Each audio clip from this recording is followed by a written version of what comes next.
Ya, di segmen ini saya ingin ke Pak Fuad. Pak Fuad, tadi sudah kita berdiskusi mendengarkan bersama, memang ada kok landasan undang-undangnya untuk membuat kebijakan itu, untuk melakukan hal itu. Tanggapan Anda bagaimana?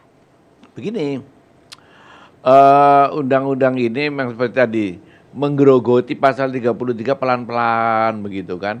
Tapi sebetulnya selalu diamankan seolah-olah dengan nanti daftar negatif investasinya. Nah itu kan di tangan presiden daftar negatif investasinya itu. Nah jadi kalau kemudian presiden memainkan ini nih menentukan sekali kemudian seberapa jauh menjadi efektif mengganggu pasal 33 apa tidak. Bagi saya masalah investasi itu ya penting, tapi juga itu jangan jadi pengganti kedaulatan. Jadi jangan masalah kedaulatan itu dikecilkan dengan investasi gini. SGS contohnya ya, tadi. Zaman dulu itu di Orde Baru, waktu barang itu keluar masuk di pelabuhan udah sangat parah betul gitu ya. Memang pemerintah sudah istilahnya itu udah sampai di ubun-ubun lah keselnya itu ngatur bea cukai zaman itu. Nggak bisa-bisa. Kemudian disewalah SGS untuk mengamankan itu pengiriman dari luar negeri biar cepat. Jadi dari luar negeri udah dikatakan ini barangnya ini nih luar negeri yang ngomong nih pengirim dikawal istilahnya ini sampai di sini. Jadi udah tinggal keluar di pelabuhan. Kalau nggak di sini di pelabuhan lama dimainin segala macam zaman itu SGS. Tetapi pada saat yang bersamaan yang dibilang itu waktu itu bea cukai diswastakan gitu kan. Dibentuklah PT Survey Indonesia untuk belajar segala macam dan itu diminta bea cukai belajar. Begitu habis tidak ada panjang. Kasakusuk setengah mati untuk memperpanjang. Karena itu kan bisnis enak. Bagi SGS waktu itu income terbesar dan terpentingnya kemudian adalah dari proyek yang ada di Indonesia ini. Jangan dikira kalau sudah mau berhenti itu gampang. Mau berhenti itu lobbynya setengah mati kuat untuk memperpanjang. Ini bisnis yang udah ada captive market begini. Tapi pemerintah tidak bisa, udah selesai. Beda nih misalnya kayak di pelabuhan kayak ground handling. Ini kan kerjaan yang bisa kalau belajar itu ya 1-2 tahun lah. Ini udah 20 tahun belajar diperpanjang. Waktu diperpanjang itu kan ya kita hampir yakin lah. Ya kan itu mesti ada sesuatunya gitu. Makanya dibentuk panja di DPR kan waktu itu sampai ribut di DPR. Ada panja diskusi apa segala saya salah satu narsum segala macam di panja. Banyak informasi ada macam-macam. Karena ini bisnis sudah ada. Udah tinggal ngeruk aja nih, nangguk aja. Jadi ketika sudah selesai, aduh ini proyek bagus. Masa saya mau ninggalin? Kasakusuk. Nah, itu biasanya ada pion-pion di sini yang kasakusuk yang kebagian, kira-kira saya begitu. Yang kemudian bilang, wah ini kan ini kita anggarannya terbatas, investasi, kita belajar. Semua nyanyian gombal. Intinya adalah mau makan duit itu, korupsi, kasarnya begitulah. Nah, jangan kalau memang mau belajar, udah dong. Kalau ground handling sebentar aja 5 tahun, 10 tahun bisa. Jangan kemudian terus. Nanti ini sedikit-sedikit kan tambah ngerangsek ini sekarang ini. Nah kita mulai khawatir kalau ngerangsek ini. Pertama, dulu yang namanya investasi asing kita welcome, setuju. Kita malah bikin tim keluar. Tapi jelas seperti Pak Kwik datang. Orangnya cuma 1-2 misalnya Jepangnya atau bulenya 1-2 bikin proyek semuanya dikerjain kita dapat transfer of knowledge segala macam gitu kan. Kalau sekarang sudah mulai nggak seperti itu lagi. Kalau material-materialnya pun didatengin. Jadi ngerangsek ini investasi. Lama-lama nanti kita ini benar-benar jadi jongos, jadi kacung di negeri sendiri nggak bisa apa-apa. Itu hati-hati. Gimana Pak Misbahkun? Bicara kedaulatan, terus kemudian undang-undang dan kita kaitkan dengan konstitusi dasar. Pasca reformasi ini kan kita punya yang namanya Mahkamah Konstitusi. Silakan diuji di Mahkamah Konstitusi, apakah undang-undang itu ada yang bertentangan secara secara secara kejiwaannya dengan makna kedaulatan yang ada disebutkan di pasal 33 tadi. Dunia ini kan sudah makin mengglobal. Contoh tadi Pak Kwik mengatakan bahwa nanti akan ada sistem komputerisasi, sistem IT dan sebagainya. Amerika itu, Silicon Valley, itu isinya anak-anak muda dari India, anak-anak muda dari around the world coming to there, dan mereka melakukan belajar dan kemudian mereka berinteraksi secara global. Di dalam dunia yang seperti ini, pemikiran-pemikiran hebat itu beyond mereka itu beyond itu. Mereka yang menciptakan itu semua. Lah, ini kalau kemudian yang dikatakan Pak Fuad, JICT, pengelolaan pelabuhan Priok itu yang mengelola adalah Jakarta International Container Terminal, Ya. JICT. Di dalamnya ada siapa? Nah, ini kan masalah itu aja. Kalau JICT-nya ini kan yang diperpanjang JICT-nya.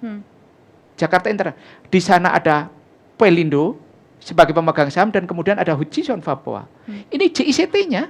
Jadi kalau kemudian kontrak itu dibelikan itu bukan dikontrak diberikan kepada Hutchison Papua-nya, tidak, kepada JICT-nya. Nah, JICT, apakah kemudian supir truknya dari Hong Kong sana? Tidak. Apakah kemudian yang bagian? Enggak. Lah, inilah kalau menurut saya kita harus realistis.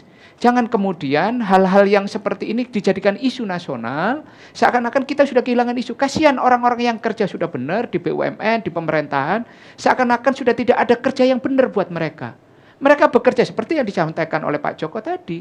Ada landasan undang-undang, ada aturan yang melandasi mereka melakukan itu semua, kemudian mereka melaksanakan dan mengoperasikan berdasarkan itu. Oke, baik. Dan jangan kemudian no issue become the issue. Oke. Tidak ada isu dijadikan isu. Oke. Kemudian soal persoalan yang seperti ada pergerakan masyarakat people to people dijadikan isu militer, kedaulatan dan sebagainya. Ya sekarang kembali kepada masyarakat. Kalau pilihannya bahasa kampanyenya seperti itu, kedaulatan dilihat seperti itu, navigasi masih tetap kita, mereka pesawat sipil masuk dengan izin kita, dipandu oleh radar kita dan sebagainya. Nggak ada kok panduan dari radar asing dan sebagainya. Semua berjalan. Oke. Loh, kedaulatan kita tetap terjaga. Itu. Lah, sekarang serahkan kepada masyarakat pemilihnya. Siapa yang lebih bagus, siapa yang bisa menarasikan membangun bangsa ini menuju kemajuan di dalam era global saat ini. Oke, baik. Ini sebetulnya ingin menekankan lagi pertanyaan saya di awal ke Pak Kwik, dengan masuknya investasi asing di proyek-proyek penting di negeri ini, di pengelolaan penting di negeri ini, apa benar ini tidak akan mengganggu kedaulatan, Pak Kwik? Ya, jadi kita harus membedakan antara untung rugi secara komersial dan kedaulatan. Nah, secara untung rugi itu kan investor asing di-invite dengan karpet merah oleh karena sangat dibutuhkan segala macam. Saya akan cerita dua pengalaman. Yang pertama dari mulutnya Pak Adam Malik almarhum, bercerita kepada saya bahwa waktu Indonesia pertama kali, ini bukan zaman Pak Jokowi, zaman Pak Harto, pertama kali menginvite investor asing itu Citibank mau masuk. Citibank masuk silakan, tapi harus sekarang juga mendepositokan uangmu di dalam negeri sambil menunggu izin keluar. Dia mendepositokan uang, tingkat bunganya tinggi sekali waktu itu. Lalu dia izinnya 1 tahun lebih baru keluar. Waktu izin keluar dan dia beroperasi, uangnya, equity capitalnya udah kembali, bagian terbesar dari bunga yang dibayar oleh pemerintah. Jadi hampir nol. Sesudah itu karena nama besar, masyarakat Indonesia percaya menabung di sana. Tabungan itulah yang dipakai untuk membiayai perusahaan-perusahaan Amerika. Jadi perusahaan Amerika yang beroperasi, perusahaan asing di sini, dibiayai oleh bangsa Indonesia. Dipimpin oleh orang asing.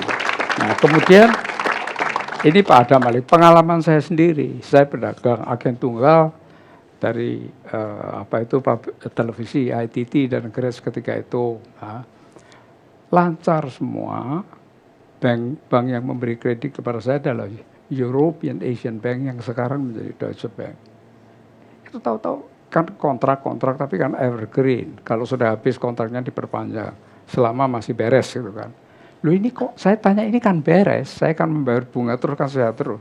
Iya, tapi dana yang saya berikan kredit kepada Anda dibutuhkan oleh perusahaan Jerman di bumi Indonesia. Ini semua kenyataan loh ya, kenyataan. Nah sekarang mengenai cost benefit. Perusahaan asing yang di sini, itu kita lihat neraca dan perincian rugi labanya, itu kan ada omset. Jadi omset itu uang yang masuk dari penjualan, kemudian omset 1 tahun atau 6 bulan atau 3 bulan kita bagi habis. Berapa rupiah bahan baku, berapa listrik, berapa ini, berapa gaji buruh, berapa pajak, berapa segala. Perbandingannya seperti apa? Yang sangat-sangat besar itu untuk pemilik perusahaan yang orang asing. Jadi tinjau dari cost benefit, apa mesti diusir semua? Tidak. Tapi pandailah menghitung cost benefit, pandai dan kemudian tunjukkan ini loh. Ini kan tidak reasonable. Tidak bisa kalau begini, mesti berani begitu. Apa cuma teoritis? Tidak. Karena waktu saya menjadi Menko, saya menerima limpahan dari 2 Menko, Pak Ginanjar dan Pak Hartarto. Menkonya 2 zaman Pak Harto. Nah, Hartarto mengatakan pada saya, you mempunyai suatu tugas yang mission impossible. Dia bilang. Karena listrik diberikan kepada perusahaan Amerika, menjual kepada PLN dengan harga 3 kali lipat. Kepada orang Indonesia, tapi langsung digadaikan kepada Amerika kan. Itu kerugiannya 30 miliar. Saya panggil 27, begini loh. Saya mengakui sepenuhnya, tapi Anda kan tahu bahwa ini koruptif kan. Anda kan tahu bahwa ini koruptif. Berarti Pak Kwik mengatakan mengganggu kedaulatan dengan contoh-contoh kasus yang ada? Iya, ya jelas oleh karena itu koruptif kan merongrong kita semuanya. Jadi be reasonable. Saya sekolah di luar negeri, Anda mengajari good governance, Anda menyalahkan itu semuanya. Tolong dong, dan berhasil. Pak Kuntoro yang berunding, yang memimpin Pak SBY sebagai Menteri SDM. Oke.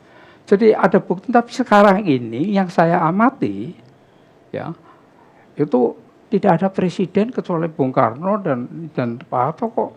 Gus Dur, tidak ada presiden yang berani. Tidak berani perang, tidak berani ini dadaku mana dadamu, tidak. Bicara berargumentasi, berbantahan saja tidak berani. Ada apa? Waktu saya berkelahi dengan Exxon Mobil urusan blok Cepu yang ingin diperpanjang, saya tidak mau. Saya dikeroyok oleh stafnya Exxon Mobil diwakili oleh Vice President yang terbang dari Houston, semua staf Indonesia. Semua royok saya. Baik. Dengan argumentasi yang sama sekali tidak masuk akal. So there is something wrong. Memang betul kedaulatan kita dirongrong. Oke, Kalau diberi baik. waktu lebih banyak, saya bisa menjelaskan bahwa kita benar. Oke, kita dapat sudah poinnya, tidak punya- kita harus sudah tidak punya kedaulatan. Boleh Oke. satu kali lagi singkat sekali saja. ya. Ya. Waktu Presiden Megawati, Pak Endriatono Sutarto, Panglima TNI melaporkan pada sidang kabinet, Mandala Airlines mengenali ada 2 pesawat F-18 di udara. Pemerintah tidak tahu, radar tidak tahu. Dia yang melaporkan kepada Angkatan Udara naik cuma 1, F-16, karena yang lain di embargo. F-18 Amerika mulai mengadakan manuver, itu internasional dikenal, manuver mau ngajak perang. Senjatanya mulai keluar. Indonesia cuma mengatakan tidak, kami cuma ingin memberitahu Anda masuk wilayah kami tanpa izin. Oke. Memang, kami mengawal kapal perang. Ini Wah, kenyataan kalau- semua ini. Jadi kita sudah lama tidak berdaulat, itu Oke, betul. baik. Pak Prabowo itu betul. Oke, Betul, baik. Pak Prabowo. Kita dapat poin Ya. ya, Pak Kwik.